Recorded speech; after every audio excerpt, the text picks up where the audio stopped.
안녕하십니까. 국민의힘 양주 출신 교육행정위원회 소속 김민호 의원입니다. 본 의원은 지난 1월 겨울방학 중인 초등학교 돌봄교실을 방문해 일일 교사로 활동하였습니다. 아이들의 눈높이에 맞추어 맹자의 사당과 사덕을 설명하고 학교폭력, 사이버폭력 예방, 도로 안전에 대해 이야기 나누는 시간을 가졌습니다. 수업을 마치고 나니 아이들 대부분 초롱초롱한 눈망울로 학교 폭력은 절대로 하지 않겠다고 굳게 다짐하였습니다. 교육은 변화를 만들어냅니다. 물론 긍정적인 방향으로의 변화입니다. 이 변화에 대응하는 것은 우리의 행정 시스템이어야 합니다. 1390만 도민께서 제게 허락해 주신 행정 집행의 감시자와 독려자로서의 역할을 다하기 위하여 삶의 현장에서 직접 보고 들은 내용을 바탕으로 변화의 중심 경기도, 미래 교육의 중심 경기도 교육청의 행정 시스템에 대해 질문을 시작하겠습니다. 임태희 교육감님, 발언대로 나와주시기 바랍니다. 우선 2022년 11월 전국 연합학력평가 시험 성적 유출과 관련하여 질문 드리겠습니다. 현재 경찰 수사 중인 것으로 알고 있지만 교육감님께서 이번 사건의 핵심적인 원인은 무엇이라고 생각하시는지 간략히 말씀해 주시기 바랍니다. 네, 저희 경기도가 다른 시도가 교육과정 평가원의 관리하에 치른 것과 달리 이 개별적인 계약을 해서 치렀던 그 시스템에 아무래도 허점이 좀 이번 조사 결과 상당히 있을 것으로 그런 좀 자료 유출에 개연성이 있을 수 있다 하는 생각이 들었습니다. 예, 그렇습니다. 전국 단위 학력평가는 한국교육과정평가원에서 담당하고 있고 서울, 부산, 인천, 경기교육청에서 번갈아 가면서 시험을 주관하고 있습니다. 그런데 지금 말씀하신 바와 같이 이 4개 교육청 중에 경기도 교육청만 별도 시스템인 GSAT를 구축해서 운영하고 있습니다. 네. 언론 보도도 나왔지만 학생들의 답안지를 회수하고 전산화하는 작업은 성적 처리 용역 업체에 맡겼고 GSAT라는 성적 관리 시스템은 소프트웨어와 하드웨어로 구분해서 별도 업체에 위탁하였습니다. 본 의원은 바로 문제의 발생이 이 지점에서 시작됐다고 생각합니다.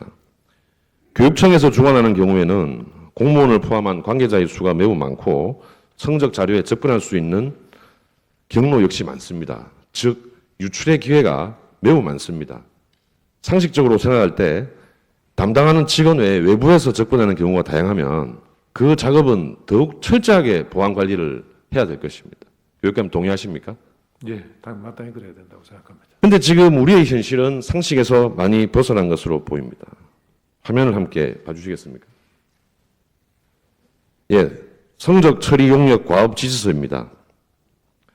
성적 전산 처리 결과는 12월 6일까지 경기도 교육청에 제출을 하고 이때 성적 처리 결과물은 엑셀 및 한글 파일입니다. OMR 답안지는 교육청이 정하는 기한까지 성적 처리 용역 업체에서 일정 기간 보관 후에 폐기 처분합니다. 성적 처리와 결과 등에 대한 보안 유지를 의무사항으로 정했습니다. 이 부분에서 한 가지 문제의식을 가져야 할 부분이 있습니다. 파일로 제출했다면 해당 파일은 업체에도 남아있게 됩니다. 그런데 성적 파일이 언제 어떻게 파기돼야 하는지에 대한 과업지시서에는 전혀 명시가 없습니다. 저는 이 부분에서 보안의 구멍이 발생했다 이렇게 생각하는데 교육감 동의하십니까? 지금 이 부분에서는 파기나 이런 것보다도 우선 말씀하신 대로 이제 한 달 후 이후에 파기하게 돼 있는데 그게 지금 제대로 이루어지지 않은 점.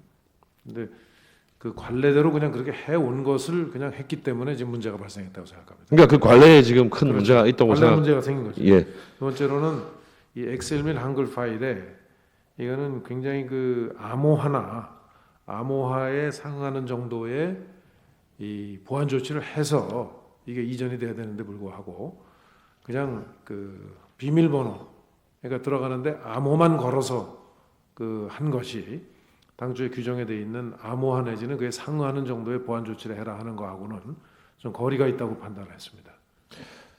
예, 알겠습니다. 다음은 계약 기간의 문제입니다. 성적 처리 용역은 계약일로부터 23년 1월 6일까지, 성적 관리 시스템 유지 보수 등 계약 기간은 제2부교육감이 언론에 배포한 자료에 따르면 22년 2월 1일부터 12월 31일까지입니다. 그런데 성적 유출일로 추정되는 날짜인 23년 2월 19일 일요일에는 성적 처리 업체도 성적 관리 시스템도 위탁 업체와 계약이 종료된 시점이고, 이런 상황에서 우리 아이들의 개인정보가 담긴 그 파일이 누구도 관리할 책임이 없는 홈페이지에 그대로 남아 있었습니다. 교육당국이 관리했다고 하기엔 시스템 관리 체계가 너무 허술합니다. 교육감님 어떻게 생각하십니까? 네, 지금 지적하신 바와 같이 여러 가지 허점이 많이 발견되었습니다. 교육감님과 여기 계신 공직자 여러분께 강력히 당부드립니다. 우선 계약부터 점수 공개에 이르는 모든 방식과 그 내용 일체를 재검토하시기 바랍니다. 화면을 보겠습니다. 국가사무를 위탁받은 기관의 자료입니다. 청렴 이행각서와는 별도로 만들어진 보안 세부 이행 사항으로 참여 인원에 대한 보안, 문서 및 전산 자료 보안, 사무실 매체 장비 반출입 보안, 네트워크 접근 보안을 명시했고, 누출 금지 정보를 정확히 명시하였습니다. 사업자 보안 위규 처리 기준, 위약금 부과 기준을 정했고, 이 표준 개인정보 처리 위탁 계약서를 이렇게 체결하였습니다. 아이들 한 명 한 명의 소속과 이름, 광고표 성적, 석차가 모조리 나와 있는 자료는 법률상 명백히 개인정보입니다. 원론부터 따져본다면 본 의원은 경기도교육청이 연합학력평가를 치른 학생 모두에게 개인정보 제공 및 활용에 대해 동의 여부를 조사했는지부터 묻고 싶습니다. 디지털 교육 환경이 급속도로 변하는 가운데 미디어 활용 능력 향상을 도모하고 디지털 기기를 제공하는 것도 중요합니다만은, 이번 기기를 통해 우리가 각성하고 고민할 부분은 우리 아이들과 교직원 모두의 개인정보 보호 대책, 그리고 디지털 생태계 내에서의 안전 대책입니다. 교육감님께서 시험 방식의 변화가 필요하다고 말씀하신 보도자료도 잘 확인하였습니다. 교육감님과 공직자 여러분께 부탁드립니다. 2,000개가 넘는 학교 홈페이지 속 개인정보를 전면 재점검하시고, 디지털 생태계 속 우리 아이들의 안전에 대해서도 저희 의회와 심도 있게 고민하고 빠른 시간 내에 그 결과물을 공유해 주시기 바랍니다.